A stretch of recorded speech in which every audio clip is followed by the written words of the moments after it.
पांच सीरियस लोग चाहिए, उससे हम बहुत बड़ा काम कर सकते हैं। So student sir please. नमस्कार सबको, मेरा प्रणाम। पहले तो इससे पहले कि हम स्टार्ट करें, मेरी रिक्वेस्ट है जो लोग नए हैं प्लीज चैट बॉक्स में न्यू लिखें और अपना एरिया लिखें, किस शहर से हैं आप। तो लेट्स हम देखते हैं कौन कौन से लोग नए आए हैं और किस शहर से हैं। तो देखो सर कितने सारे न्यू लोग हैं, शहर भी लिखेंगे तो बहुत बढ़िया होगा।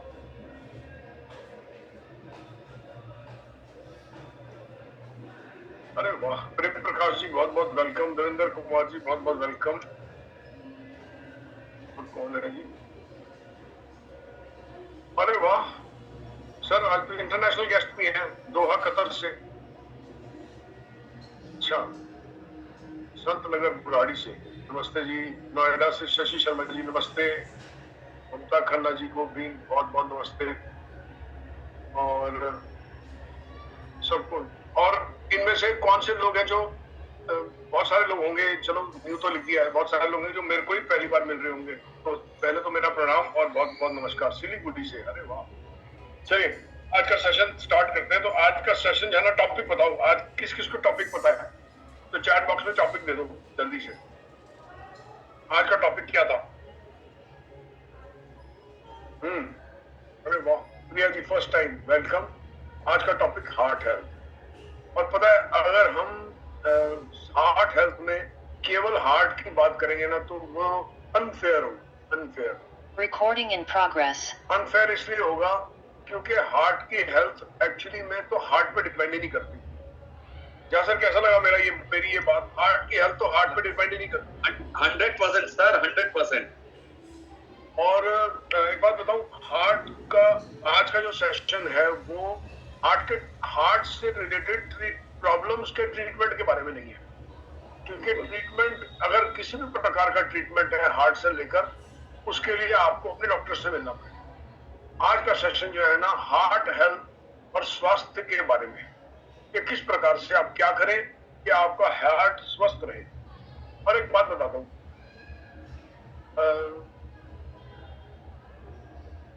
बहुत सारे लोग जो सिगरेट पीते हैं ना, अगर उनसे पूछा जाए ना कि आपको पता है कि इस सिगरेट के बहुत नुकसान है, तो वो लोग बोलते हैं हाँ हमें पता है नुकसान है, लेकिन मुझे लगता है मुझे नहीं होगा। ये बहुत बहुत इंटरेस्टिंग कॉन्वर्सेशन है। सिगरेट पीने वाले को वो सिगरेट पीने वाला ना अपने आप को ये सांत्वना देता रहेगा कि सिगरेट पीने के नुकसान बहुत है लेकिन मुझे नहीं होगा। उसी प्रकार से अब समझो, ये हार्ट की एक प्रॉब्लम ऐसी है जो किसी को भी आ सकती है। और अगर आप वहां खड़े होंगे ना मुझे नहीं होगी, तो वो बोलते हैं ना जिसको तैरना सबसे ज्यादा आता है डूबता भी वही है। तो जिसको तैरना नहीं आता वो तो किनारे खड़ा रहता है, जिसको तैरना आता है वो कहता है चलो थोड़ा सा एक चक्कर मार के आता हूँ पानी में।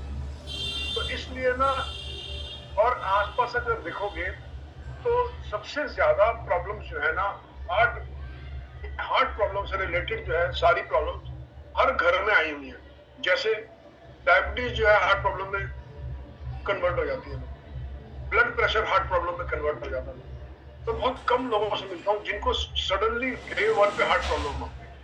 पहले छोटे छोटे सिग्नल आते हैं, किसी का ब्लड शुगर बढ़ जाते हैं, किसी का ब्लड प्रेशर बढ़ जाता है, फिर वो इवेंचुअली रिजल्ट करता है हार्ट प्रॉब्लम के अंदर।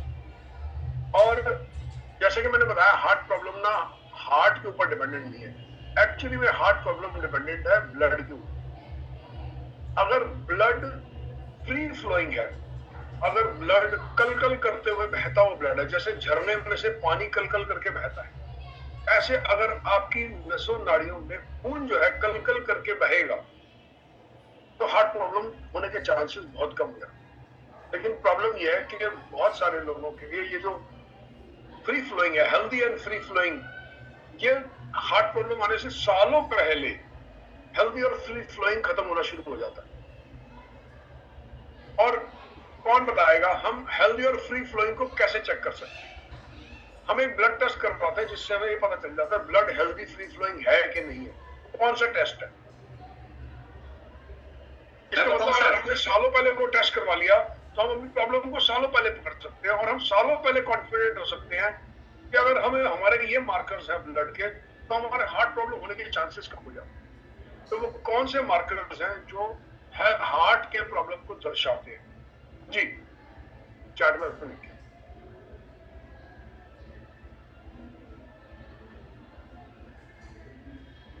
देखिए क्या लिखा है सर, कोलेस्ट्रॉल, वेरी गुड, और that's a good answer, cholesterol. और कोई कुछ और भी कोई लिखना पड़ेगा चाहेगा?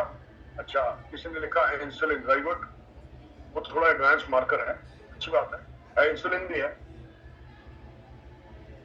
Lipid profile, okay. सो कितने लोगों को जो आंसर्स आए, लिपिड प्रोफाइल हो गया, इंसुलिन हो गया, इनके बारे में कुछ नहीं पता? अगर नहीं पता तो चैट बॉक्स में लिख दो नहीं पता, डोंट नो। क्योंकि ये पहले ये समझाना पड़ेगा ना, इससे पहले कि हम आगे बढ़े, कि लिपिड प्रोफाइल क्या होती है और कोलेस्ट्रॉल क्या होता है। ओके, इसने लिखा डोंट नो, ओके, नहीं पता, डोंट नो। तो मैं बता देता हूँ, हमारा एक ब्लड टेस्ट होता है, उसमें एक सेक्शन होता है ब्लड टेस्ट का, उसको उस सेक्शन को हम लिपिड प्रोफाइल बोलते हैं। तो आप ब्लड टेस्ट की जब भी रिपोर्ट उठाओगे, किसी भी अपने क्लाइंट की या अपनी या दोस्त रिश्तेदार किसी की भी, तो उसके अंदर एक सेक्शन होगा जिसपे लिखा होगा लिपिड प्रोफाइल। उसके अंदर हमारा गुड कोलेस्ट्रॉल, हमारा बैड कोलेस्ट्रॉल, हमारे ट्राइग्लाइसराइड्स, ऐसे करके कुछ मार्कर्स होते हैं, 5-6 मार्कर्स होते हैं, जिनसे हम बहुत चीजें ब्लड के बारे में जान सकते हैं। और बहुत सारे लोग ये मानते हैं कि कोलेस्ट्रॉल, उसमें से जो एक एलडीएल कोलेस्ट्रॉल है, वो एक मार्कर है इस चीज का कि आपको पता चल जाएगा कि आपके ब्लड की हेल्थ कैसी है। और जैसी ब्लड की हेल्थ है, उससे अंदाजा लगाया जा सकता है अगर के हार्ट की हेल्थ कैसी है, पहली चीज। और ज्यादा इनफैक्ट हार्ट की हेल्थ नहीं, उससे ये अंदाजा लगाया जा सकता है कि ब्लॉकेज कितनी हो रही है। तो अगर आप चैट बॉक्स में लिखो ना, मैं चाहूंगा सब चैट बॉक्स में एक बार फिर लिखें कि हार्ट की कौन कौन सी प्रॉब्लम है जो आसपास लोगों को आती है। उसमें हो सकता है आपको प्रॉब्लम, हो सकता है किसी पड़ोसी को, हो सकता है घर में किसी रिश्तेदार को, हो सकता है तो आपको सिर्फ पता हो कि ऐसी कोई प्रॉब्लम है। तो हार्ट की कौन कौन सी प्रॉब्लम है जो बहुत प्रेवलेंट है, बहुत बहुत नोन है, हम जब जाते हैं तो हम उसके बारे में सुनते हैं, उनके नाम क्या है, मैं चाहूंगा देखते हैं कौन बता सकता है। जब तक लोग उनके नाम लिखते हैं, मैं आगे वापस कोलेस्ट्रॉल पे वापस आता हूँ, तब तक आप हार्ट की प्रॉब्लम के नाम लिखना।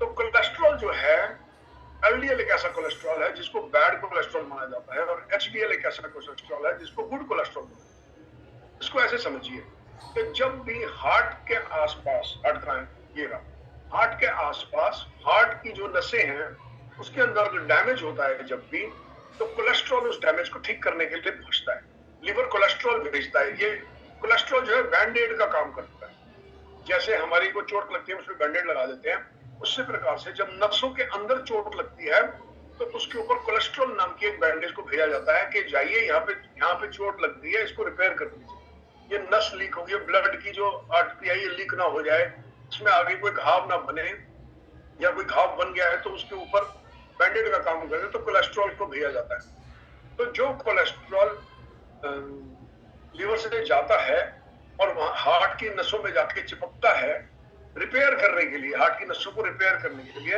एक्चुअली में उसी को ही बैड कोलेस्ट्रॉल बोला जाता है। और जो कोलेस्ट्रॉल वहां से बचे हुए रिपेयर के बाद जो बचा हुआ कोलेस्ट्रॉल है, उसको उठा के वापस लीवर पे लेके जाता है, तो गुड कोलेस्ट्रॉल बोला जाता है। उसका रीजन ये है, बैड इसलिए बोला जाता है कि जो नसों पे लेके जा रहा है वो ब्लॉकेज कर सकता है, और जो लेके वापस आ रहा है वो जगह खाली कर सकता है हार्ट की।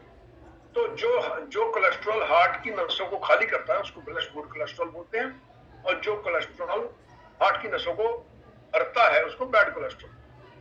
तो अगर किसी इंसान का बैड कोलेस्ट्रॉल ऊपर है लेकिन उसका गुड कोलेस्ट्रॉल भी बहुत हाई है, तो उसका रिस्क ज्यादा है या कम है? चैट बॉक्स में लिख के बताओ। उसका बैड कोलेस्ट्रॉल ज्यादा है लेकिन उसका गुड कोलेस्ट्रॉल भी ज्यादा है, इसका मतलब बैड तो जा रहा है लेकिन गुड उसको वापस लेके आ रहा है, तो इसका मतलब जगह खाली भी हो रही है साथ साथ। तो आपको ये समझना है, ब्लड रिपोर्ट जब आप देखते हो किसी की, तो ब्लड रिपोर्ट के अंदर तो गुड और बैड दिखाई देता है। अगर किसी का बैड कोलेस्ट्रॉल ज्यादा है लेकिन गुड कोलेस्ट्रॉल कम है, इसका मतलब खाली नहीं हो रहा है। और वही दूसरा कोई इंसान है जिसका बैड कोलेस्ट्रॉल ज्यादा है लेकिन गुड कोलेस्ट्रॉल भी बढ़ा हुआ है, इसका मतलब खाली हो रहा है। खाली हो रहा मतलब नसें ब्लॉक नहीं हो रही। तो कौन आदमी ज्यादा सेफ है? जिसके बैड ऊपर और गुड नीचे है, या जिसका बैड भी ऊपर है गुड भी ऊपर है? कौन ज्यादा सेफ है?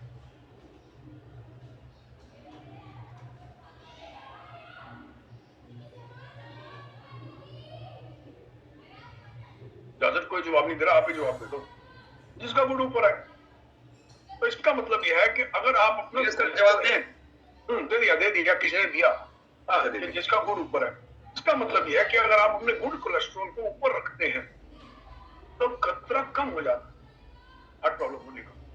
और गुड कोलेस्ट्रॉल किससे ऊपर होता है, ये तो मेरा सबसे favourite number 1 student first class में बच्चा आने वाला वो बताएगा। बता दो गुड कोलेस्ट्रॉल के लिए सबसे एटमी का कौन सा एक नंबर 1 सप्लीमेंट है? आ गया बहुत बच्चा फर्स्ट आ गया सर, गौतम कुमार जी आपसे पहले फर्स्ट आ गए। Very good very good. ठीक है, जो नंबर 1 सप्लीमेंट है उसके लिए हम लोगों को बोलते हैं कि रोज यहाँ पे नीरज सर देखो थोड़ा सा इनको समझने दो कि देखो यही अंतर हो जाता है कि जब आप मार्केट में जाओगे ना और लोगों को बोलोगे ओमेगा 3 ले लो, वो क्यों लेंगे? और जब आप मार्केट में जाओगे और बोलोगे आप अपना गुड कोलेस्ट्रॉल बढ़ाओ, क्योंकि बैड कोलेस्ट्रॉल का तो अब हम तो फिसल जाते ही है ना, कभी पकौड़ी पे फिसलते हैं, कभी किसी चीज पे फिसलते हैं, पकौड़ी पे, कभी गुलाब जामुन पे, कभी केक पे, कभी शादी पार्टी पे, कहीं अगर कंट्रोल रखोगे तो भी तो फिसल जाओगे कभी ना कभी। तो बैड कोलेस्ट्रॉल का तो फिर आपका हाथ में कंट्रोल नहीं है, आप कहीं ना कहीं फिसलोगे। लेकिन गुड कोलेस्ट्रॉल का तो कंट्रोल है। सर आप कुछ कह रहे थे? मैं ये बोला था तब लोग ना मतलब लोग ना समझेंगे इंपॉर्टेंस उसका, ये बहुत जरूरी बात है मतलब। तो सबसे पहला पॉइंट है, फिर मैंने ना एक लोगों को लिखने के लिए बोला था चैट बॉक्स में कि हार्ट की कौन कौन सी प्रॉब्लम आती है, जरा बताओ पढ़ के एक बार क्या क्या आया है, क्या क्या प्रॉब्लम फील करते हैं, क्या क्या सुनते हैं। एक तो हम सुनते हैं कोलेस्ट्रॉल बढ़ गया, तो मैंने अभी उसकी बहुत क्लैरिटी दी आपको कि कोलेस्ट्रॉल बढ़ भी गया तो उसके साथ ये भी देखना है कि बैड कोलेस्ट्रॉल गुड कोलेस्ट्रॉल कितना ऊपर है। ठीक है, पहली चीज। तब तक सर मुझे पढ़ के बताना क्या क्या है। दूसरी चीज हार्ट ब्लॉकेज सर, हार्ट किसी ने लिखा हार्ट ब्लॉकेज, बल्ब वीक। तो जैसे हार्ट ब्लॉकेज की अभी हमने बात की, मैं एग्जैक्टली ये समझा रहा हूँ कि हार्ट ब्लॉकेज तब होगी जब आपका बैड कोलेस्ट्रॉल भी बढ़ा हुआ है और गुड कोलेस्ट्रॉल घटा हुआ, पहली चीज। अब सवाल है, हमने बात करी कि कोलेस्ट्रॉल जो है हार्ट के अंदर जो नसें हैं हार्ट की, उनके डैमेज को ठीक करने आता है। उनको डैमेज करता कौन है? कौन बताएगा उसको डैमेज करता कौन है? हमने अभी बोला भी है कुछ चीजें, कौन कौन सी चीजें डैमेज करती हैं? पकौड़ियां खाते हैं उनको डैमेज करती हैं। अभी तो सर आपने बताया ना। हाँ जी, अभी तो आपने बताया स्टार्टिंग में ही, ब्लड खाते हैं वो डैमेज करता है, शुगर खाते हैं वो डैमेज करता है। वो ऐसी चीज जिसमें फैट, शुगर और ग्रेन तीनों चीजें हो। कोई एक चीज बताएगा ऐसी कोई चीज जिसमें आटा भी है, चीनी भी है और घी भी है? कौन बताएगा वो नंबर 1 फूड कौन सा? जैसा ये आपने बताया नंबर 1 फूड कौन सा है जिसमें आटा भी है, जिसमें चीनी भी है और जिसमें घी भी है? आ गया सर, बेकर्स मतलब बिस्किट, बेकर बिस्किट। केक है, गुलाब जामुन है। केक के अंदर देखो, केक में घी भी होता है, मक्खन भी होता है, आटा भी होता है और चीनी भी होती है। तो सबसे ज्यादा डैमेज फिर क्या करता है? सबसे ज्यादा डैमेज यही चीजें करती हैं। मिठाइयां डैमेज करती हैं, केक डैमेज करते हैं, फ्राइड फूड्स डैमेज करते हैं। और जब ये डैमेज करते हैं तो बेचारा कोलेस्ट्रॉल उसको क्या करने आता है? ठीक करने के लिए आता है, रिपेयर करने के लिए आता है उस डैमेज को। लेकिन हम अगले दिन फिर डैमेज कर देते हैं तो कोलेस्ट्रॉल और ठीक करने आता है। हम फिर डैमेज करते हैं, कोलेस्ट्रॉल और ठीक करने के लिए आता है। वो बेचारा इतनी बार ठीक करने के लिए आता है और गुड कोलेस्ट्रॉल अगर कम है तो वापस नहीं आएगा। जो बचा हुआ कोलेस्ट्रॉल जब रिपेयर हो जाती है तो कोलेस्ट्रॉल में से वापस भी आना चाहिए लिवर पे, वो नहीं आएगा और रोज वहां बढ़ता जाएगा तो आखिर में ब्लॉकेज हो जाएगी। तो वो उसको कोलेस्ट्रॉल की ब्लॉकेज बोलते हैं। और फिर एक दिन आपको डॉक्टर बोलेगा आपकी 80% 90% ब्लॉकेज है। अब ये ब्लॉकेज को करने में आपने कितने साल लगाए? लोग कितने साल लगाते हैं ब्लॉकेज करने में, कौन बताएगा? हार्ट की ब्लॉकेज होने में कितने साल लगते हैं? सर बड़ा टाइम लगता है। एक किस टाइम लगता है। और साइलेंट अटैक जब आपके सामने गुलाब जामुन आता है, मैं जानता हूं कुछ लोगों को जो गुलाब जामुन खाते हुए मुझे ढूंढ रहे होते हैं ये नियर सर कहाँ है, आसपास तो नहीं है, एक गुलाब जामुन अंदर डाले। तो इसलिए आप जब गुलाब जामुन खाते हैं तब आप सोचते हैं कि एक गुलाब जामुन से क्या फर्क पड़ना है, खा लेते हैं। आज का गुलाब जामुन, आज की पार्टी है, आज तो भूख लगी है, तो आप जब खा लेते हैं वो गुलाब जामुन, वो ओवर अ पीरियड है, कुछ दिन आपने गुलाब जामुन खा लिया, किसी दिन ब्रेड पकौड़ा खा लिया, किसी दिन केक खा लिया, किसी की शादी चल गई, तो आप जो लोग लंबे समय तक ये काम करते रहते हैं और उतनी ज्यादा फिजिकल एक्टिविटी नहीं करते, फिजिकल एक्टिविटी भी एक रोल प्ले करती है, अभी हम बात करेंगे, नहीं करते हैं, उठे, नाश्ता किया, काम पे चले, वापस आए, खाना खाया, सो गए, जो वो जीवन शैली जो लोग जीते हैं उन लोगों को लंबे समय तक इस प्रकार की चीजें खाते खाते स्लोली स्लोली, और वो कुछ गलत भी नहीं खाएंगे। कुछ ऐसे भी लोग होंगे जिनको ब्लॉकेज हो जाएगी। बाय द वे, मैं अपने फादर के बारे में बता सकता हूँ। मेरे फादर जब 55 साल के थे तो उनकी 80-90% ब्लॉकेज आ गई। और मेरे फादर कोई बहुत बाहर का फ्राइड नहीं खाते थे, कोई बहुत ज्यादा ओवरवेट नहीं थे, कोई बहुत मोटे नहीं थे, लेकिन उसके बावजूद भी घर का खाना खाते। जो लोग ये समझते हैं कि हम घर का खाना खाते, देखिए अगर आप घर का खाना, मीठे के शौकीन है, तो आपने घर का खाना खाया और फ्रिज में जाके मीठा खा लिया, तो मीठा तो अपना काम कर रहा है ना। फ्राइड फूड तो चाहे समोसा आप घर में बनाए या ब्रेड पकौड़ा घर में बनाए, पकौड़े घर पे बनाए, वो सामान ने काम करना है अपना। तो बहुत सारे लोगों को घर का खाना खाते खाते भी ब्लॉकेज हो जाती है। इससे वो लोग अछूते नहीं है जिनका ये कहना है, और उसका भी कारण समझेंगे कि ब्लॉकेज क्यों होती है। तो एक एरिया तो ये हो गया ब्लॉकेज। दूसरा जहां और क्या प्रॉब्लम बताई लोगों ने, कुछ बताऊं? Silent attack sir, silent attack. देखिए अब सवाल है, अटैक भी दो प्रकार के होते हैं, होते बड़े टाइप के होंगे, मैं कुछ दो की आज बात करूं। एक अटैक तो तब हो गया जब आपकी ब्लॉकेज हो गई और एक दिन वहां से इतनी ब्लॉकेज हो गई, खून निकलना बंद, खून पास होना बंद हो गया, जिन नसों में से खून निकलना वो बंद हो गया। और अब हार्ट की ब्यूटी समझिए, हार्ट सबसे पहले खून किस अंग को सप्लाई करता है? कौन बताएगा चैट बॉक्स में? हार्ट तो लिवर को भी सप्लाई दे रहा है, किडनी को भी सप्लाई दे रहा है, ब्रेन को भी सप्लाई दे रहा है, लेकिन सबसे पहले वो किसको सप्लाई देता है? किसी को बताने दो, लिखने दो चैट बॉक्स में। और किसी ने लिखा ब्रेन, किसी ने बोला किडनी, फिर आया ब्रेन, ओके। और हार्ट सबसे पहले हार्ट को सप्लाई देता है। यस, केवल सबसे पहले जब हार्ट बीट करेगा, हार्ट अपने आप को सप्लाई देगा, और जब ये अपने आप की दी हुई सप्लाई के अंदर कोलेस्ट्रॉल डिपॉजिट हो जाएगा तो हार्ट अपने आप को सप्लाई नहीं दे पाए। 80% हो गया, 90% हो गया, 95% हो गया। जब 80-90% होता है ना, तो उसमें क्या होता है, कुछ लोगों को ये बाजू में दर्द आनी शुरू होती है। इस दर्द को बोलते हैं एंजाइना पेन, ठीक है। और ये एंजाइना पेन लोगों को हार्ट अटैक आने से 6 महीने पहले आनी शुरू हो जाती है। वो ये जो है ना पोर्शन बड़ा टाइट टाइट सा लग रहा है, यार जो मैंने बड़ी अजीब सी, वो आखिरी तक दर्द जारी है, इसको एंजाइना पेन बोलते हैं। और जब हम एंजाइना पेन की प्रॉब्लम लेके अपने डॉक्टर के पास जाते हैं तो एंजाइना पेन की गोली मिल जाती है। वो गोली को अगर आप गूगल पे लिख के देखोगे तो वहां लिखा होगा कि ये गोली एंजाइना पेन की है, पहली चीज। दूसरी एक गोली डॉक्टर से मिल सकती है, उसको मेरे को उसका भी नाम ध्यान में नहीं आ रहा, उसको जुबान के नीचे रखा जाता है। तो सर्बिटॉल सर, सर्बिटॉल, हाँ सॉर्बिटॉल 5 मिलीग्राम 3 मिलीग्राम ऐसे ही होती है, उसको जुबान के नीचे रखा जाता है। तो जब कोई कंप्लेंट करता है ना, तो हमेशा जो है ना, मेरे गुरुजी बोलते थे कि अगर आपको ये जानना है कि ये बाजू की दर्द एंजाइना की है या ये बस आपकी बाजू ही दर्द हो रही है, तो एक सॉर्बिटॉल की गोली जबान पे रख के देखो, अगर दर्द चली जाती है तो चांसेस है वो एंजाइना की पेन से, ऐसा भी बोला जाता है। लेकिन वो गोली डॉक्टर की प्रिस्क्रिप्शन से ली जाती है। मैं वैसे बता रहा हूँ, ऐसे भी किया जाता है कभी कभी चेक करने के लिए कि ये एंजाइना की पेन है, तो सॉर्बिट्रैट बोलते हैं उसको रख के और चेक करते हैं कि, लेकिन गोली जो है वो डॉक्टर की प्रिस्क्रिप्शन से और उनकी निगरानी में ली जाती है। और ये तो हो गया अपनी ही सप्लाई जब बंद हुई। अब जब अपनी ही सप्लाई बंद, या अब इसको अगर अब इसको भी अगर लोग इग्नोर करते रहते हैं कि दर्द हो रहा है, कुछ लोगों को ये सर्वाइकल की पेन लगती है, जिनको सर्वाइकल प्रॉब्लम है, बहुत होता है, 6 महीने दर्द होती रहती है, लोग बोलते हैं बड़ा सर्वाइकल हो रहा है, यहाँ बड़ा सर्वाइकल हो रहा है, और वो इसको सर्वाइकल पेन बोलते रहते हैं, आखिरी में वो 90% 95% ब्लॉकेज हो जाती है, और एक दिन हार्ट अपने आप को सप्लाई नहीं दे पाता, और उसको हम बोलते हैं आज इनको हार्ट अटैक।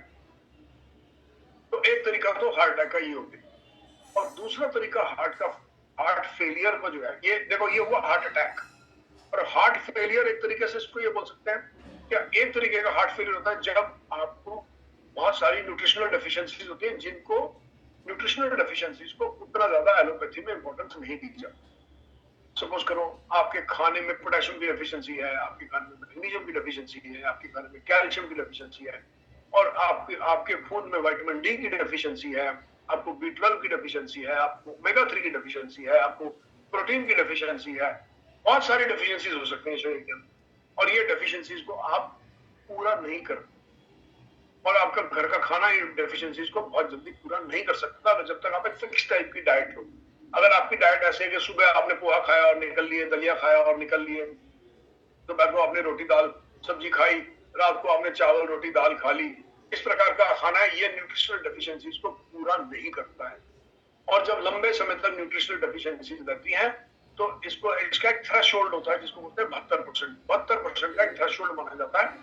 जब तक आप 72% के नीचे हैं, शरीर कोई जवाब नहीं देगा। जब आप उस थ्रेशोल्ड को क्रॉस कर जाओगे, एक दिन हार्ट बोलेगा मेरे बस की नहीं है, मैं और नहीं चल सकता, आप मेरे को चलने के लिए जो सामान चाहिए वो आपने मुझे प्रोवाइड नहीं करा है, और वो सिंक कर जाता। अब इसका फिर ट्रीटमेंट होता है। अगर आप टाइम पे हॉस्पिटल पहुंच गए, कुछ आपको दवाइयां लगी, ड्रग्स लगे, कुछ इंजेक्शन लगे, और आपके हार्ट को सिंक होने से बचा लिया जाता है, और फिर लंबी एक लिस्ट आपको दवाइयों की मिल जाती है, वो आपको ताउम्र ऑलमोस्ट मोस्टली लोगों को ताउम्र खानी। तो एक अच्छी पोजीशन में हम तब हैं जब हम अपने खाने का ध्यान रखें, अपनी डेफिशिएंसीज का ध्यान रखें। तो मैं जब शुरू में सेशन करता था ना, बहुत टाइम से मैंने एक चीज नहीं सिखाई लोगों को, क्या कोई तरीका है कि हम जान सकते हैं कि हमारा खाना जो है वो मिनरल्स और विटामिन्स में डेफिशिएंट है? क्या कोई तरीका है जानने का?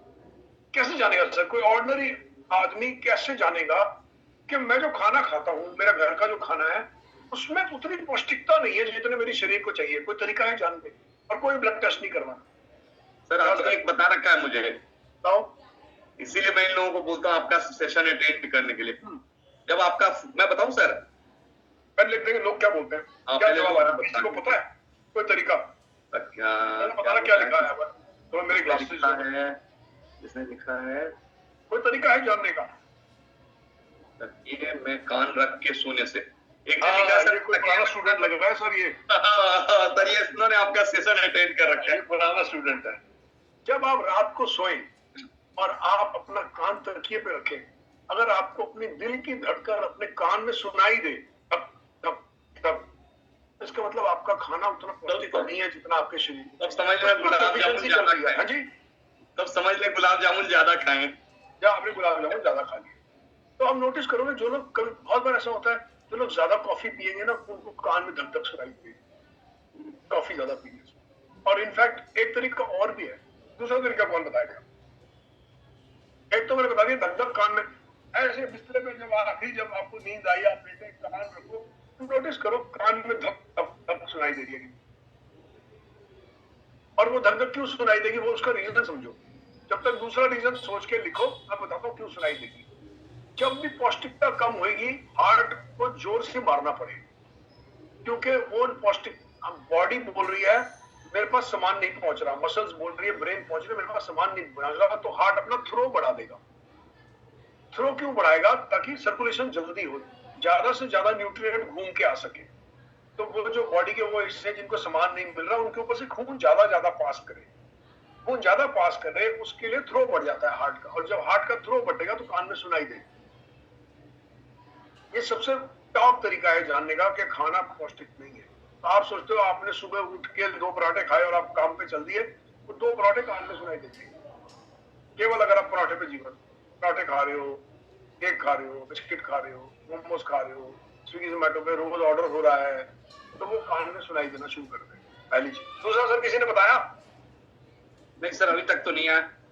अब मैं दूसरा बताऊं, मैंने जान के इसको रखा था थोड़ी लेट कि थोड़ा टाइम पास हो जाए, 9:45 बज गए। दूसरे को बोलते हैं रेस्टिंग हार्ट रेट। इसका मतलब है जब आप रेस्टिंग मोड में हो तो आपका हार्ट कितना बीट कर रहा है।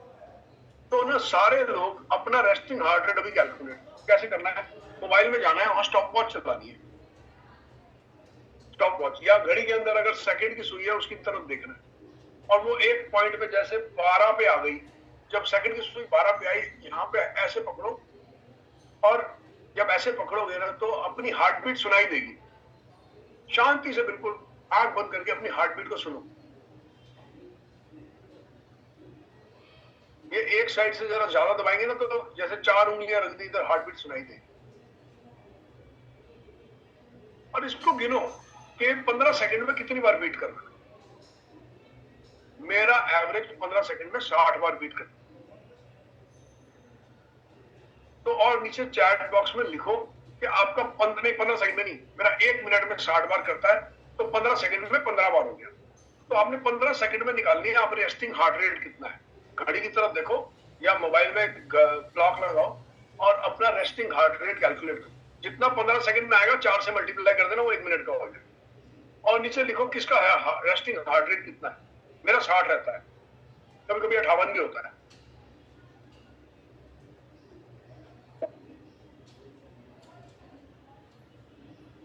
किसी को देर लगी पहली बार कर रहे हो, करो।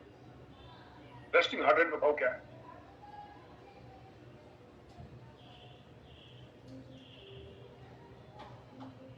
सर किसी ने 72 लिखा है, किसी ने 50 लिखा है। ओके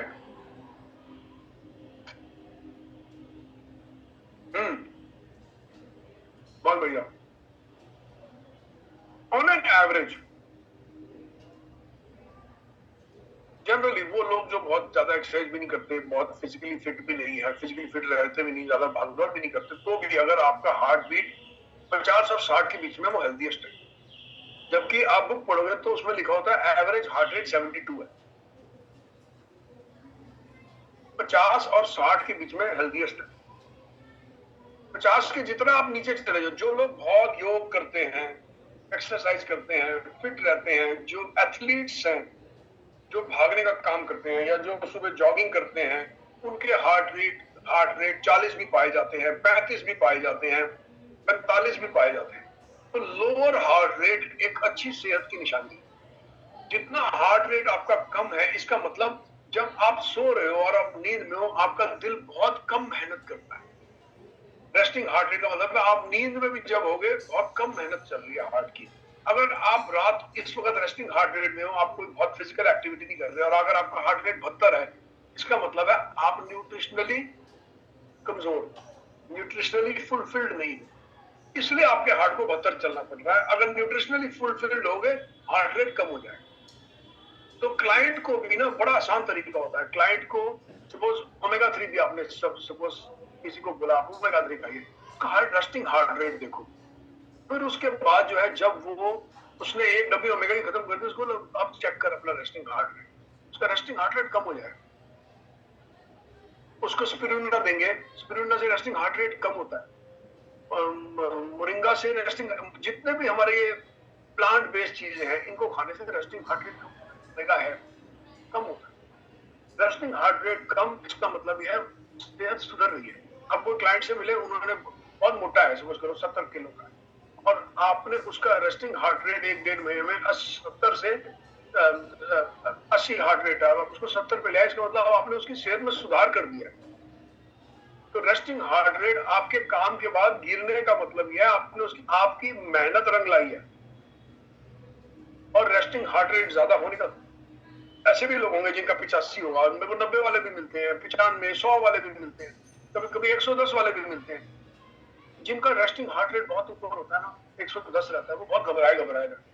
आपको लगेगा ये आदमी बहुत घबराया रहता है, हर काम में जल्दी करता है, हर काम में इसको, ऐसे भी देखा है, क्योंकि उनको एंजाइटी रहती है। ब्लड जब तेज चल रहा होता है, अगर आप नॉर्मल आदमी का भी ब्लड तेज हो, तो समझ करो आप जॉगिंग करके आए, भाग के आए और आपका हार्ट 110 पे चला गया, तो जैसे आप फील करोगे ना उस वक्त 110 पे, वो नॉर्मल में वैसा वो इंसान फील कर रहा होता है। तो 110 पे आदमी घबराया रहता है। तो बहुत बार आप किसी से मिलो जिसको एंजाइटी का प्रॉब्लम है, उसको पूरा अपना रेस्टिंग हार्ट रेट बताओ क्या है, उसका रेस्टिंग हार्ट रेट, आप जो भी उसके साथ न्यूट्रिशन का काम करोगे उससे उसका रेस्टिंग हार्ट रेट गिरेगा। जब रेस्टिंग हार्ट रेट गिरेगा तो इम्प्रूवमेंट आएगी। और ये resting heart rate health, heart का एक मार्कर है, हार्ट हेल्थ का एक, सिर्फ हार्ट हेल्थ का नहीं, पूरी ओवरऑल हेल्थ का एक बहुत बड़ा मार्कर है। अब रेस्टिंग हार्ट रेट किन चीजों से कम होता है? Resting heart rate vitamin D level बढ़ते हैं तब भी कम होता है। बहुत बार ऐसा होता है आपके किसी क्लाइंट के विटामिन डी लेवल होंगे तो रेस्टिंग हार्ट रेट बहुत तेज होगी, 80-85। जब वो विटामिन डी को सप्लीमेंट करते हैं, उनको ओमेगा से सप्लीमेंट करते हैं, तब भी रेस्टिंग हार्ट रेट नीचे गिरता है। अब देखो हमने क्या क्या चीजें कवर करी, हमने कोलेस्ट्रॉल वाला एस्पेक्ट कवर किया, हमने हार्ट फेलियर वाला एस्पेक्ट कवर किया, हमने रेस्टिंग हार्ट रेट का कवर किया, हमने कान में धक धक सुनाई देने का कवर किया। अब बहुत बार होता है जैसे हार्ट बीट चलनी खराब हो जाती है लोगों की, जैसे एग्जांपल तो टैकीकार्डिया हो गया, किसी का हार्ट रेट सडनली शूट करके 200 हो जाता है, किसी का हार्ट रेट सडनली 38 हो जाता है। देखो मैंने हमेशा मैं जैसे अभी बोल रहा था, कुछ लोगों का हार्ट रेट जितना लोअर है उतना अच्छा है। कभी कभी आपको ऐसे लोग मिलेंगे जो बोलता है हमारा तो रहता ही 40 है ना, और वो 40 पे उनको घबराहट भी होती है। तो अगर 40 पे उनको घबराहट हो रही है तो वो अच्छा साइन नहीं। मेरे मित्र हैं, ये दिल्ली के आसपास रहते, 4-6 घंटे की दूरी पे रहते, उनकी मदर का रेस्टिंग हार्ट रेट 38 और 40 है, वो अच्छा साइन नहीं है।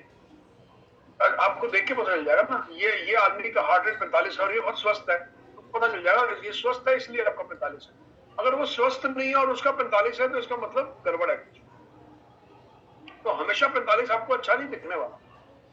तो 45 बहुत बार ऐसा भी हो जाएगा कि उनको, मेरे पास ऐसे क्लाइंट्स भी आते हैं जिनका रेस्टिंग हार्ट रेट 38, 40, 45 होता है और वो स्वस्थ नहीं होते। उनको देख के पता चल जाता है, उनसे बात करके पता चल जाता है उनकी न्यूट्रिशनल कंडीशन क्या है।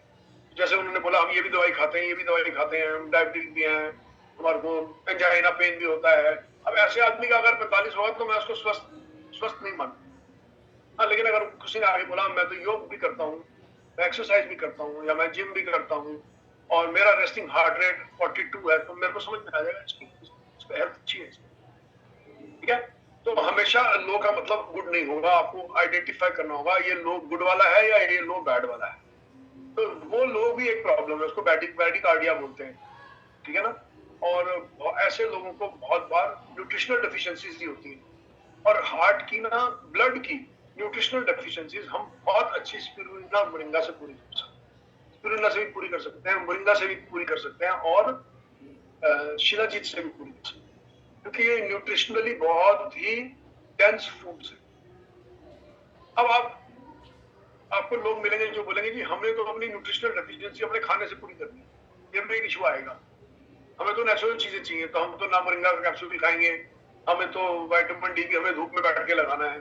तो वो डिपेंड करेगा कि उनके विटामिन डी लेवल्स अगर बहुत लो है तो धूप से नहीं होगा ठीक। धूप में बैठे रहे 6 महीने, हमने सब करके देखा हुआ है, 6 महीने धूप में बैठा तो ब्लड विटामिन डी लेवल बहुत लोगों के ऊपर नहीं भी बढ़ते। और जहां तक की ये बात है, अगर कोई ये बोले कि मैं तो जिस लोग खाने से ही पूरी करना चाहता हूँ, तो आपको क्वांटिटी बहुत खानी पड़ेगी। मतलब अगर आपने इलेक्ट्रोलाइट्स पूरे करने हैं, तो अगर आप अपने घर में 3 रोटी के साथ इतनी सी एक कटोरी सब्जी की खाते हैं, आपके इलेक्ट्रोलाइट नहीं पूरे होंगे। आपको कोई डेंस फूड खाना पड़ेगा, स्पिरुलिना जैसा इसका एक चम्मच घोला पानी में और पी लिया और फिर काम पे चले। उससे क्या आपको इलेक्ट्रोलाइट बैलेंस बना देगा। और बहुत लोगों का इलेक्ट्रोलाइट बैलेंस, हार्ट के केस में इलेक्ट्रोलाइट बैलेंस क्यों इंपॉर्टेंट होता है बताओ। हार्ट का जो फंक्शनिंग है ना, जो देखो हार्ट 2 चीजें करता है, एक ऐसा मारता है और फिर बंद होता है, फिर फेंकता है, फिर बंद होता है। तो ये जो फेंकना और बंद होना है ना, ये 2 इलेक्ट्रोलाइट पे डिपेंडेंट है। फेंकना जो है कैल्शियम पे डिपेंड करता है और बंद होना मैग्नीशियम मैग्नीशियम पे डिपेंड। यही मतलब मैं सर सब जो यहाँ लोग बैठे ना, इनको यही बता रहा हूँ कि जब ये इस तरह का कॉन्सेप्ट बताएंगे ना कि क्यों स्पिरुलिना पीना चाहिए, जब लॉजिक देके बताएंगे, क्यों बोलेंगे तकिया में सर रखे, तो बोल सकते ना भाई तकिया में अगर रखेगा तो उसके क्या दिक्कत है, वो उसको रीजन तो पता लग जाएगा ना। क्यों भैया तकिया में सर रखो और धक धक सुनाई दे रही है, लो मेरे से स्पिरुलिना पियो, 2 दिन के बाद बताना धक धक आ रही है कि नहीं आ रही, और ओमेगा खाओ, दिन में बता देगा ना। बिल्कुल सही बात है, 2 दिन सही बात है। तो स्पिरुलिना जो है मैग्नीशियम रिच होता है। उससे क्या होता है, जो एक आदमी सुबह उठेगा, एक चम्मच घोलेगा, स्पिरुलिना पी के काम पे चलेगा, उसको धक धक नहीं सुनाई देगी ना, उसका रेस्टिंग हार्ट रेट भी कम आ जाएगा। और उसने साथ में ओमेगा खाई है, उसका भी उसको फायदा, उसके विटामिन डी लेवल्स अच्छे होंगे, उसका भी उसका फायदा होगा, तब तो स्वास्थ्य बनेगा। और समझ लो, जब स्वास्थ्य में ब्रेकडाउन आएगा तब दवाई लगेगी। तो आपको स्वास्थ्य में ब्रेकडाउन नहीं चाहिए तो अपने फूड पे खर्चा करो, स्पिरुलिना पे खर्चा करो, मोरिंगा पे खर्चा करो, शिलाजीत पे खर्चा। मेरा तो दिन ही मैं उठता हूँ, आंख खोलता हूँ और एक शिलाजीत का कैप्सूल टपक अंदर, उसके 15 मिनट के बाद एक हेमोइन का पैकेट टपक अंदर, फिर काम मेरा शुरू होता है। फिर सोचता हूँ कहाँ पे एक्सरसाइज करूँ, क्या कर सकता हूँ, फिजिकल मूवमेंट क्या करूँ, कौन सा योग करूँ, आज भागने के लिए जाऊँ, आज सिर्फ स्ट्रेचिंग करूँ, मैं कुछ सोचता हूँ क्या करूँ। और वो जो 2 चीजें मैंने डाली होती है उससे मेरे एनर्जी लेवल बहुत बढ़िया रहता है, बहुत बढ़िया।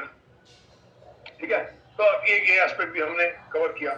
तीसरी चीज सर और मैं बताऊं नीरज सर, मुझे लगता है ना कई बार जो नींद का भी जो प्रॉब्लम होता है ना, वो भी न्यूट्रिशनल डेफिशिएंसी की वजह से होता है। बॉडी क्या होता है ना, मैं बताऊं, बॉडी एक बात बता रहा हूँ, बहुत बार जिनको कान धप धप धप धप धप धप अगर जोर से कर रहा होगा नींद नहीं आएगी। हाँ उस आदमी से पूछो तेरा कान धप धप करता है कि नहीं करता, जिसने बोला मैं सो नहीं पाता। क्यों? अगर देखो, अगर हार्ट रेट बढ़ा हुआ है और कान में धप धप सुनाई दे रही है, वो आदमी ना ये नहीं बोलेगा कि मेरा हार्ट रेट बढ़ा हुआ है, वो ये भी नहीं बोलेगा कि मुझे मेरा धप धप आ रही है, वो आपको बोलेगा मैं सोता हूँ, आंख ही नहीं लगती। क्योंकि आप समझो ना, अगर आपका हार्ट बीट तेज चल रहा है तो आप तो एक्सरसाइज के मोड में हो, नींद कहां से आएगी आपको?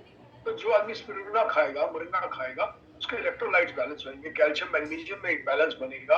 और मैं बताऊं 90% दुनिया मैग्नीशियम में डेफिशिएंट है, खासकर वो लोग जिनको रात को सोते हुए काफ मसल में क्रैम्प पड़ते हैं।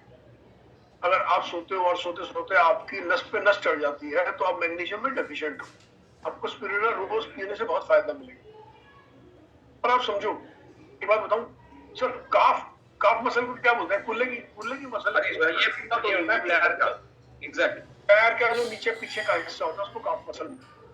देखो उसमें अगर क्रैम्प पड़ गया, क्या करते हैं लोग? चैट बॉक्स में लिखो, जब क्रैम्प पड़ता है उसके अंदर, किसी को जिसको पड़ता है वो बताए।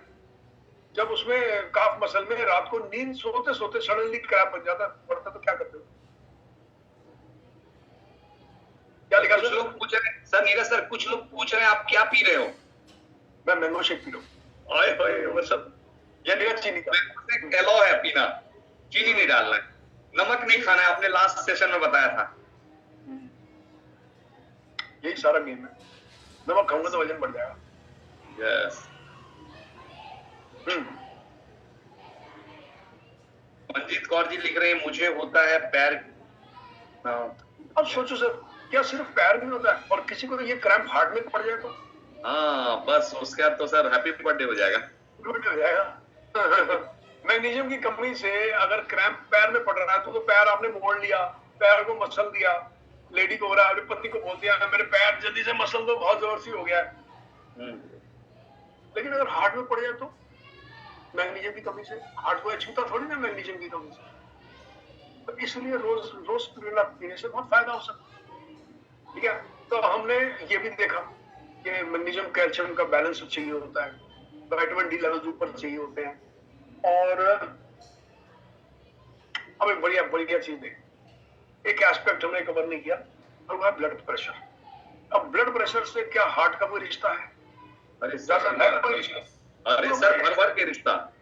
अच्छा सोचो, जिस आदमी के कोलेस्ट्रॉल डिपॉजिट हो रहा है आर्टरी में, क्या उसका ब्लड प्रेशर बढ़ेगा? नहीं बढ़ेगा ना। और कहीं पे नसें, सपोज ये तो मैं डिपॉजिट बोल रहा हूँ, वैसे ही अगर नसें सुंगड़ जाएंगी बॉडी की, खून की नसें ऐसे सुंगड़, ये खून की नसें ऐसे चल रही है, ऐसे चल रही है, और सडनली आप 40-45 साल के हो गए, ये ऐसे होगी, ऐसी सुंगड़ गई, कोई ब्लॉकेज नहीं है, बट ये रास्ता छोटा कर दिया सुंगड़ के। पंजाबी में सुंगड़ बोलते हैं, हिंदी में क्या बोलते हैं? श्रिंक होना, सिकुड़ना ही बोलते हैं सर। उड़ना। ये आपको पता है हमारी जो नसें हैं, वो भी जो हमारी नस है ना खून की, जिसमें खून जाता है, वो फिक्स साइज की नहीं है, वो फ्लक्चुएट हो सकती है, तो बड़ी और छोटी हो सकती है। वो मसल है एक्चुअली में, जैसी मसल आपकी बाजू में है, पीठ में है, आगे है, छाती में है, वैसी मसल नस में भी है। तो वो नस जो है ना ऐसे बड़ी हो सकती है, ऐसे ऐसे बड़ी हो सकती है, ऐसे छोटी बड़ी हो सकती है। तो आप सीढ़ी चढ़ रहे हो या आप भाग रहे हो तो नस बड़ी हो जाएगी ताकि खून ज्यादा जाए, क्योंकि सीढ़ी चढ़ने में ज्यादा खून चाहिए ना, ब्रेन को भी चाहिए, हार्ट को भी चाहिए। तो जब ये श्रिंक होने की एबिलिटी वो लूज कर जाती है और कड़क हो जाती है, और वो श्रिंक नहीं हो सकती, और सीढ़ी चढ़ोगे ब्लड प्रेशर बढ़ जाएगा, क्योंकि ये जो खुलना चाहिए था ये खुलेगा नहीं। अब ये सिकुड़ गई है, एक जगह पे अटक गई है। और ये क्यों अटकती है? बहुत लोगों की इसलिए लगती है क्योंकि वो मैग्नीशियम में डेफिशिएंट हो। तो मैग्नीशियम हमारे किस प्रोडक्ट में सबसे ज्यादा मिलेगा? स्पिरुलिना से ज्यादा मिलेगा स्पिरुलिना मेरे हिसाब से। सर कुछ लोग पूछ रहे हैं मैग्नीशियम का नेचुरल तरीका बताओ। नेचुरली तो बता रहा हूँ, नेचुरली ना। नहीं तो एक काम करना, कल सुबह ना 2 किलो घी की सब्जी खा ले। 2 किलो खानी पड़ेगी, 2 किलो नेचुरल है। धनिया के पत्ते मैग्नीशियम में रिच होते हैं, वो भी पिए जा सकते हैं। और मोरिंगा के ही पत्ते मैग्नीशियम में रिच होते हैं। और नारियल पानी मैग्नीशियम में बहुत रिच होता है। और पेठे का जूस मैग्नीशियम में रिच होता है। लेकिन अगर आप देखो, मैं भी नेचुरल के बहुत फेवर में हूँ, लेकिन सिर्फ नेचुरल पे डिपेंड करके ना पूर्ति नहीं कर पाऊंगा। कर सकते हैं, कुछ लोग कर सकते हैं, आपको क्वांटिटी ज्यादा करनी। मैं अगर पेठे का जूस पीता हूँ सर, मैं 1 लीटर पीता हूँ रोज। फिर वो 200 ml का गिलास नहीं होता, 1 लीटर, ठीक है ना। और फिर उसके बाद यूरिन भी आता है, क्योंकि 1 लीटर आपने इतना सारा जूस पी लिया तो बार बार यूरिन भी जाना पड़ेगा। क्वांटिटी थोड़ी ज्यादा चाहिए होती है। और वैसे भी ना मैं बताऊं कि फूड में है ना, देखो आप, अगर मैं आपसे ही पूछूं ना, जिन्होंने नेचुरल का सवाल पूछा है, आप ही मेरे को बोल दोगे खेतों में उतनी जान नहीं रही, खाना जरा कम पौष्टिक हो गया। आप एग्री करोगे मेरे से कि भाई जितनी ताकत हमारे सेल में 50 साल पहले होती थी अब नहीं है, जितनी ताकत हमारे घी के अंदर पहले होती थी अब उतनी। तो अब उतना ज्यादा मैं खिलाफ नहीं हूँ, नेचुरल फूड के बहुत फेवर में रहता हूँ, लेकिन उतना नेचुरल पे डिपेंड करना मैं उसके फेवर में नहीं। कुछ तो कुछ सप्लीमेंट करने से बहुत फायदा हो। और बताऊं, ये पे डिपेंड करेगा। अब ये समझो, हम किससे बात करें नेचुरल की तरीके। अगर यंग बच्चा है और वो नेचुरल चीजें खा के, गुलाब जामुन के बहुत कोशिश नहीं करता, केक पेस्ट्री नहीं खा रहा, मोमोज, पिज्जा, पास्ता, बर्गर पे हाथ नहीं साफ करता है, क्रीम वाले बिस्किट अंदर से खोल के, एक ऐड आती है ना, वो बिस्किट खोल के ऐसे खोले, ऐसे करके पहले चाटा फिर खाया, ऐड आती थी ना, वो वाले बिस्किट नहीं खाता है। वो नेचुरल लाइफस्टाइल जी रहा है तो समझ में आता है। लेकिन अब एक इंसान 40, 45, 50 का हो गया, बहुत सारी डेफिशिएंसीज है, तो मुझे नहीं लगता मैं उतनी डेफिशिएंसी, मेरी मेहनत बढ़ जाएगी, उसकी भी मेहनत बहुत बढ़ जाएगी उन डेफिशिएंसीज को पूरी कर। हो तब भी सकती है नेचुरल चीजों से, पर मेहनत बढ़ जाएगी, खर्चा भी बढ़ेगा, मेहनत भी बढ़ेगी, टाइम भी ज्यादा देना। आजकल की फास्ट पेस्ड लाइफ है, लोगों को क्विक सोल्यूशन चाहिए होते हैं। मैं, हमारे नेबर हैं, मैं उनको बोलता हूँ पेटे का जूस पी लो, बोलते बनाएगा कौन, ये भी कंसर्न है। अब वो दोनों हस्बैंड एंड वाइफ 60-70 साल के हैं, उनका बनाने का इश्यू है, उनको पेटे का जूस बनाना बहुत मुश्किल लगता है। तो अगर या तो आप कंसिस्टेंटली नेचुरल बहुत कर रहे हो, बहुत बढ़िया चीज, नहीं कर पा रहे तो सप्लीमेंट करो, और दोनों करो तो बल्ले बल्ले। मैंने आज भी स्पिरुलिना लेता हूँ, लेकिन मैंने पेटे का जूस बंद नहीं किया, उसके अपने फायदे। मैंने ग्रीन जूस बंद नहीं किया, उसके अपने फायदे। तो मैं दोनों का बैलेंस रखता हूँ। सर जैसे आज मैं और जैसा निकले थे ना सुबह, सर हमने सत्तू में स्पिरुलिना मिलाया, पी के निकल लिए बिल्कुल सॉलिड। जहाँ पे हम सत्तू में स्पिरुलिना नहीं मिला पाते, वहां बेल का जूस पी लेते हैं, इलेक्ट्रोलाइट्स में रिच, प्रोटीन में रिच। बेल जूस से बढ़िया कोई चीज ही नहीं है, कुछ भी नहीं है बेल जूस से बढ़िया। हाँ, लेकिन बाय द बुक बढ़िया है। सच बताऊं, किस खेत से आ रहा है, कितने पेस्टिसाइड डले हैं, कितना फर्टिलाइजर डला है, आई हैव नो आइडिया। और चीनी नहीं डालना है सर, चीनी नहीं डालना है, चीनी नहीं डालना है, चीनी नहीं डालना है, प्लेन पीना है बेल का जूस। मैं और जैसे बहुत पीते हैं, जो हम फील्ड में होते हैं, हम बेल का जूस पीते हैं। और इलेक्ट्रोलाइट रिच है, पेट को बहुत साफ रखता है, पेट का रामबाण इलाज है। तो मेरा सिर्फ कहने का मतलब है, ऐसा नहीं है हम नेचुरल से दूर है, हम भी नेचुरल चीजें खाते हैं, लेकिन हमारी कोशिश रहती है सप्लीमेंट भी करें। जो काम शिलाजीत कर सकता है ना, वो कोई फूड नहीं कर सकता। यस, कर ही नहीं सकता। मैं सुबह उठता हूँ, मेरे को जो एनर्जी लेवल मैं डिमांड करता हूँ बॉडी से, मेरा मन करता है मैं एक्सरसाइज करूँ, तो भागूं दौड़ूं, फिजिकल मूवमेंट करूँ, मैं वो किसी नेचुरल चीज से नहीं कर सकता। मुझे वो शिलाजीत चाहिए। मतलब कभी कभी मेरा मन करता है 2 खा, देखो तो सही 2 खाने से होता है इकट्ठे, मैंने कभी नहीं खाई 2, लेकिन मन करता है कि यार अच्छा फील होता है ना 2 खाते, 2 खा के देखते। अभी 2-4 दिन से मन कर रहा है, देखता हूँ किसी दिन एक्सपेरिमेंट कर दूंगा। ठीक है, तो कोई है जिसने 2 शिलाजीत इकट्ठे खाए है तो बताओ। सुबह शाम खाए हुए। हाँ, हैवी डोज है, बहुत आसान, छोटी डोज नहीं है, मैंने कभी ट्राई नहीं करी। चलो, और मुझे लगता है ना नीरज सर, ओमेगा 3 जब रिच बॉडी होता है ना, तो उसमें ये जो मसल्स लिखा है उन्होंने खाया है। चलो नीरज सर, ओमेगा 3 रिच अगर बॉडी हो ना, तो ये मसल्स का क्रैम्प या मसल्स का कॉन्ट्रैक्शन रिलैक्शन और फास्ट हो जाता है। सर आप स्पिरुलिना का 1 चम्मच रोज पिए। आपने अगर शिलाजीत का कैप्सूल खाया हुआ है, साथ में शिलाजीत का और मोरिंगा का एक स्पून पिया हुआ है और साथ में आपने पेटे का जूस या कोई धनिया का जूस दिन में पिया हुआ है और आप नॉर्मल खाना खा रहे हो, आपको कोई इलेक्ट्रोलाइट डेफिशिएंसी नहीं यस होगी, नहीं कोई क्रैम्प नहीं आएगा। क्रैम्प आना इटसेल्फ एक इलेक्ट्रोलाइट डेफिशिएंसी की निशानी। यस और सबसे बड़ा दुश्मन शुगर। आपको हार्ट हेल्थ अच्छी रखनी है, कोलेस्ट्रॉल डिपॉजिट नहीं करना, ट्राइग्लिसराइड्स नहीं बढ़ाने, चीनी का कंजम्पशन कम करो। 15 दिन बिना चीनी के जीवन बिता के देखो कैसे। इसको मैं एक्सप्लेन करूं नहीं सर क्यों शुगर इतना होता है थोड़ा सा, ताकि ये ट्रायल भी होगा। और देखो फ्रेंड, मैं क्यों बोल रहा हूँ कि हम लोगों को ना नीरज सर का क्लोन बनना होगा। अब नीरज सर को पूछो, कभी भी आप फील्ड से मेरा फोन इनके पास नहीं जाता क्योंकि इन्होंने मुझे ट्रेंड कर रखा है। देखो क्या होता है, जैसे ही आप अगर चीनी का सेवन करोगे, चीनी सबसे पहले लीवर के पास पहुंचेगा, जैसे नीरज सर ने पहुंचाया, और लीवर से वो सीधा पहुंचेगा ब्लड में। और आपके ब्लड को ना जो कल कल बह रहा है ना, वो ब्लड भी मुझे लगता है शुगर को टेस्ट करके ना सोचता है थोड़ा रुक के टेस्ट करे क्या है। ट्राइग्लिसराइड बढ़ जाएगा सर, ट्राइग्लिसराइड शुगर बहुत बढ़ाती है, बहुत बढ़ाएगा मतलब। तो इसीलिए, और मैंने एक चीज और देखा है नीरज सर, एक बार अगर इसमें कंट्रोल आ जाए ना, समझ में आ जाए, जैसे मैं सर माइंड को बेवकूफ बनाता हूँ, रोज बोलता हूँ कि चीनी ना कल के बेल शरबत पे मिलेगा, आज बस पी ले बिना चीनी का। तो थोड़े दिन के बाद ना माइंड बोलता है यार क्या यार, रोज तो तू बेवकूफ बना रहा है, देगा नहीं, चल वैसे ही पीते। मुझे लगता है कि वो ना कहीं फायदा होता है रहता है बॉडी को।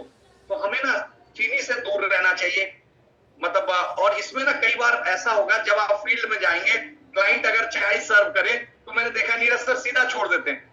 मैं कई बार पी लेता हूँ कि यार अब ये बुरा ना मान जाए मतलब, लेकिन वाकई छोड़ देना चाहिए कि मतलब हमारा हार्ट भी। सर कल चाय आई, देखो हाँ। चाय आई, अब सामने वाले की तो कर्टसी है, उसने मतलब हिम्मत भी है, कर्टसी भी है, हम आए हैं, उन्होंने पानी सर्व किया है, चाय सर्व किया है, लेकिन बस 2 चॉइसेस हैं, मैं इसका बुरा देखूं या अपना बुरा देखूं। तो मैंने थोड़ी सी टेस्ट करके भी देखी, मैं चल यार जहाँ सर बोल रहे हैं टेस्ट करके देखता हूँ है कैसी। मैंने वो पी, सर वो चाशनी थी मेरी, मेरे तो अंदर ही नहीं जा सकती थी, मैंने वापस रख दी। सर किसी ने पूछा हाई ट्राइग्लिसराइड से क्या प्रॉब्लम होगा। देखो सर, हाई ट्राइग्लिसराइड ना इन्हीं चीजों से बनता है। समोसा खाया, वटे खाए, पिज्जा खाया, बर्गर खाया, पास्ता खाया, बहुत ज्यादा पराठे खाए, तेल खाया, मतलब तेल की फ्राइड चीजें खाई, बहुत ज्यादा चीनी खाई। एक ही फूड के अंदर चीनी, मैदा और घी, ऑयल, एक ही फूड में तीनों है, तो बहुत ट्राइग्लिसराइड बढ़ेंगे। ट्राइग्लिसराइड जब बढ़ेंगे ना, तो वो ट्राइग्लिसराइड ही नसों को अंदर से डैमेज करेंगे। यस। डैमेज कौन कर रहा है? जो उससे ब्लड थिक हो जाएगा, विष गाढ़ा हो जाएगा। गाढ़ा ब्लड होगा तो किडनी को छानने में मुश्किल होगी, हार्ट को फेंकने में मुश्किल होगी। आप सोचो ना, अगर आपने गड़बड़ चीजें खा ली और आपका खून गाढ़ा हो गया तो आपके हार्ट को तो बहुत मेहनत करनी पड़ेगी। या आप सोचो आपके घर में पानी की मोटर है, वो एक प्योर पानी फेंक रही है और वही मोटर कचरा और गाढ़ा मिला हुआ पानी फेंक रही है, तो मोटर पे तो प्रेशर, मोटर की तो आवाज ही बदल जाएगी। यस। मैं गंदे नाले का पानी निकाल के फेंकूं या मैं नदी का निकाल के पानी फेंकूं, तो जब मैं गंदे नाले का पानी फेंकूंगा, मोटर की आवाज फर्क होगी। उसी प्रकार से आपकी हार्ट की आवाज भी फर्क होती है जब आप उसको फेंकने वाला सामान गंदी क्वालिटी का हो, और फिर यही गंदी क्वालिटी का खून लिवर के पास जाएगा। लिवर से एक्सपेक्ट करेगा ये इसको साफ करो, किडनी से एक्सपेक्ट करेगा इसको साफ करो, फिर वो अगर उसमें ट्राइग्लिसराइड हाई है, शुगर हाई है, तो शुगर और ट्राइग्लिसराइड हाई होने से किडनी डैमेज होगी। लंबे समय तक अगर ये हाई रहेंगे, आंखें डैमेज होंगी। तो ट्राइग्लिसराइड ही तो सारा बेड़ा गर्क कर रहा है अंदर, वो ही कोलेस्ट्रॉल को बढ़ा रहा है, वो ही ब्लॉकेज को लेके आ रहा है। ट्राइग्लिसराइड बढ़े होने का मतलब है खून सेहतमंद नहीं है। अब समझो, हर दुनिया में हर चीज का इलाज है। फिर आप किडनी का कुछ इलाज करवा लो, चलो कुछ कोई दवाई मिल जाएगी, कोई लिवर का कोई इलाज करवा लो, पेन का इलाज करवा लो, थकावट का इलाज करवा लो। अरे खून की सेहत का कौन सा इलाज है? खून की सेहत आपके हाथ में है। आप ये जो मुंह में डालोगे, ये खून की सेहत को डिसाइड करें। सर खून की सेहत को एक मतलब आसन ठीक रखता है सर, एक योग आसन है, खून की सेहत को ठीक रखता है। मीठा को देख के ऐसे गर्दन को कैसे करना है, चाहे बिस्किट समोसा आया तो ऐसे करो, थैंक यू वेरी मच। और एडमी के हेड ऑफिस में जाना है तो अगली बार ऐसा होना चाहिए कि वो बोले यार गुलाब जामुन कोई नहीं खाता, हम ऑर्डर ही नहीं करेंगे। कटोरा खत्म हो जाता है 5 मिनट में, मेरा सेशन करते हैं, उसके बाद जाके सारे अंदर डब डब के गुलाब जामुन खा जाते हैं, और फिर उसके बाद जो है वहां बोलते सर आज तो बड़ी जल्दी खत्म हो गए। क्या तो हमने बहुत सारी चीजें कवर कर ली। अच्छा, एक लास्ट चीज है, क्वेश्चन लेके बोलेंगे। ब्लड प्रेशर जिनको नहीं पता, मैं बता दूं, ब्लड प्रेशर के बढ़ने में और उसको के सख्त होने में एक चीज होती है, उसको बोलते हैं नाइट्रिक ऑक्साइड। इसका बहुत बड़ा रोल। हमारी जो खून की नसें हैं वो नाइट्रिक ऑक्साइड जब रिलीज करती है तो उनका कड़कपन कम हो जाता है, उनका जो वो जो सख्त होती है वो कम हो जाता है और ब्लड प्रेशर गिर जाता है। इस जो मैं थ्योरी आपको बता रहा हूँ, ये प्रूव्ड थ्योरी है और इस थ्योरी को नोबेल प्राइज मिला। जिस आदमी ने ये डिस्कवर किया था कि नाइट्रिक ऑक्साइड अगर नसें रिलीज कर देती हैं, ब्लड प्रेशर कम हो जाता है, उस आदमी को नोबेल प्राइज मिला है। आप जाके गूगल में चेक कर सकते हैं। आपके ब्लड प्रेशर के आदमी को अगर हम कुछ ऐसा करें जिससे नाइट्रिक ऑक्साइड उसका रिलीज हो जाए तो ब्लड प्रेशर कम होता है, तो हार्ट हेल्थ में ब्लड प्रेशर में। तो आपका नाइट्रिक ऑक्साइड रिलीज कैसे हो? कुछ चीजों से हो सकता है, जैसे बीट खाने से नाइट्रिक ऑक्साइड रिलीज होता है। बीट, लाल बीट खाने से नाइट्रिक ऑक्साइड। दूसरा नाइट्रिक ऑक्साइड रिलीज होता है हमिंग करने से। इसको पता है हमिंग क्या होती है? एक प्राणायाम, हम प्राणायाम करते हैं ना, जैसे हम ऐसे कान पे रखते हैं, ऐसे रखते हैं, ऐसे रखते हैं और फिर करते हैं वो, ये हमिंग करने से नाइट्रिक ऑक्साइड रिलीज। ओम बोलने से, ओम का उच्चारण करने से नाइट्रिक। ओम को हम क्यों बोलते हैं? अरे ओम में ये ताकत है, ओम में वो ताकत है, बहुत सारे ओम के बारे में चीजें बोली जाती हैं, क्योंकि जब हम ओम का उच्चारण करते हैं तो एक्चुअली हम हमिंग कर रहे हैं, और हमिंग करने से ब्लड प्रेशर, इंसान रिलैक्स हो। इसीलिए जो मेडिटेशन करते हैं वो हमिंग करते हैं बहुत बार, ठीक है? तो नाइट्रिक ऑक्साइड उससे रिलीज होती है हमिंग। तो जैसे ही कोई पेशेंट होता है उसको हमिंग करें, ब्लड प्रेशर कम होगा, हार्ट बीट। मैं पहले बड़ा परेशान होता था, मैं एक डॉक्टर के पास बैठा, एक 60-70 साल की जेंटलमैन में उनकी एंट्री हुई और वो उन्होंने बोला, डॉक्टर साहब मेरे को ना, मैं डॉक्टर साहब के साथ ही बैठा हूँ, मेरे मित्र है, उनको मिलने आए हुए थे वो पेशेंट थे। तो डॉक्टर साहब मेरे को ना ब्लड प्रेशर की प्रॉब्लम थी, मुझे कोई नेचुरल तरीके बताया, मैं ना गोली नहीं खा। डॉक्टर साहब ने फटाफट पेपर पे गोली लिखी, ब्लड प्रेशर अभी भी है। तो उन्होंने बोला कि ना, मैं अगर गोली नहीं खाऊं, कोई नेचुरल तरीके है? तो डॉक्टर साहब ने मेरी तरफ इशारा किया, फिर नेचुरल तरीके तो आप इनसे बात करें, मेरी तरफ इशारा कर दिया। तो मैंने उनको बोला कि आप ना कुछ चीजें बताई, ये खाने में बदलाव करें, ये खाने में बदलाव करें। कहता वैसे बात बताऊं, जब मैं ना योग करता हूँ ना, मेरा ब्लड प्रेशर कम हो जाता है, मैं बड़ा परेशान। मैं नया न्यूट्रिशन के फील्ड में आया हुआ, मैं न्यूट्रिशन अभी पढ़ रहा था, सीख रहा था। मैं सोचता था बिना न्यूट्रिशन डाले इसका ब्लड प्रेशर कैसे कम हो गया। फिर बाद में मेरे को जाके समझ में आया, ये योग करने से और जो हमिंग करने से नसें रिलैक्स हो जाती हैं। जो वो रिलैक्स होती हैं तो ब्लड प्रेशर। तो हमिंग जो है ना एक बहुत अच्छा विकल्प है। लोगों को एडवाइस करने कि आप हमिंग करोगे, आप एंजाइटी कम होगी, ब्लड प्रेशर डाउन होगा, हार्ट रेट कम होगा। सिर्फ हमिंग करनी है ऐसे, ठीक है? इससे भी ब्लड प्रेशर, तो जो लोगों को ब्लड प्रेशर की प्रॉब्लम है रोज हमिंग करें सुबह। क्या आई थिंक मोस्टली हमने चीजें कवर कर ली हैं। और किसी ने पूछा सर खजूर खा सकते हैं? अंगूर खा सकते हैं? क्या करने की कोशिश कर रहे हैं? अगर आप ब्लड प्रेशर, डायबिटीज या इस टाइप की कोई लाइफस्टाइल डिसऑर्डर से डील कर रहे हैं तो खजूर आपके लिए अच्छा फूड नहीं है। अगर आप बिल्कुल स्वस्थ हैं, योग करते हैं, भागते हैं, फिजिकली एक्टिव हैं, हिसाब से खाते हैं, खजूर आपके लिए बहुत अच्छा है।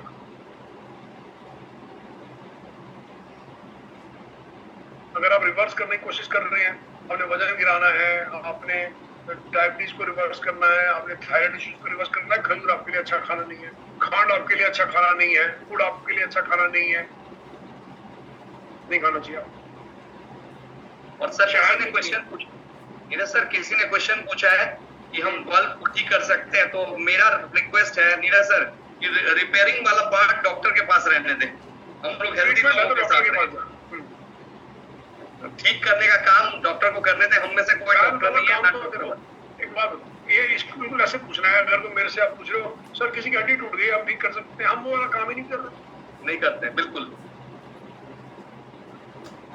कनेक्शन मेरा चला गया।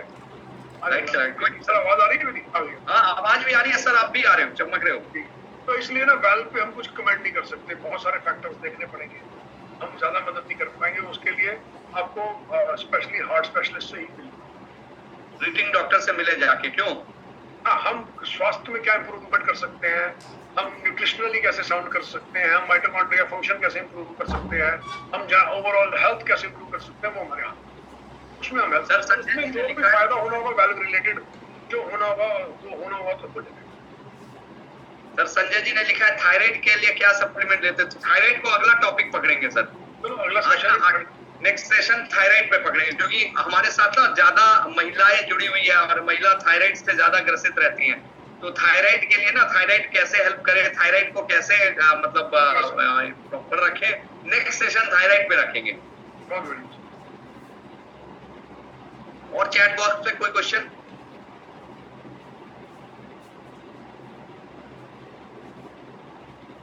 देखिए मैं एक चीज आज सही में आप सबसे सॉरी बोलूंगा अगर मैंने प्यार से आप लोगों को, क्योंकि मेरा पर्पस क्या है मैं सही बताऊं, मेरा आज न्यूट्रिशन का नॉलेज जो है ना, चाहे वहां का जो डिग्री है वो पूरा थैंक्स टू मैं नीरज सर बोलता हूँ।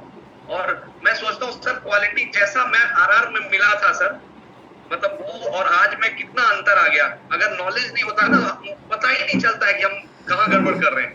ऐसा नहीं है कि अब 100%, मैं नीरज सर के इतना 100% नहीं होता हूँ, अभी भी गड़बड़ हो जाता है, लेकिन अगर देखूं तो 90% सुधर गया हूं, 10% और सुधर जाऊंगा 2-4 साल में। और सोचो, मैं सही बताऊं सर, हम लोगों का ना लाइफ जो है ना आगे अगर ठीक रहेगा, स्वस्थ रहेगा, तभी मजा ले पाएंगे। पता लगा पैसे तो भर भर के आ रहे हैं और किस तरह से निकल ही नहीं रहे। बिल्कुल सही बात है। मतलब इनफैक्ट मैं शेयर कर रहा था किसी से, तो कल का एक इंसिडेंट सुनाता हूँ, थोड़ा ऑफ द टॉपिक है, जस्ट सुना दूं? हाँ सर सुनाओ ना। बिल्कुल। मैं एक भाई से मिला, उन्होंने बोला मेरा बहुत अच्छा बिजनेस है, बहुत अच्छा बिजनेस चल रहा है, आने वाले अगले 10 साल में और ग्रो कर जाए, तो इनकम और बढ़ गई, तो मैं एडमी क्यों करूं?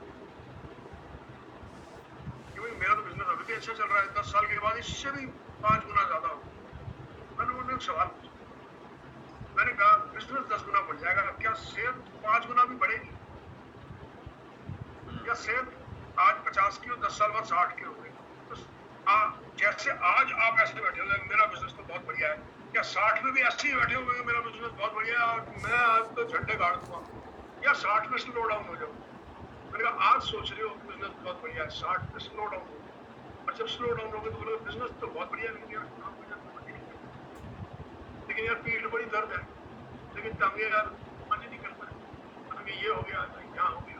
देखो वो प्रॉब्लम्स भी तो आएंगी। अगर कोई बहुत बड़ा बिजनेसमैन है, उसका लाखों करोड़ों का बिजनेस है, आज लाखों करोड़ों का बिजनेस है, तो 10 साल बाद तो उसकी सेहत कमजोर हो जानी है, चांसेस तो यही है ना।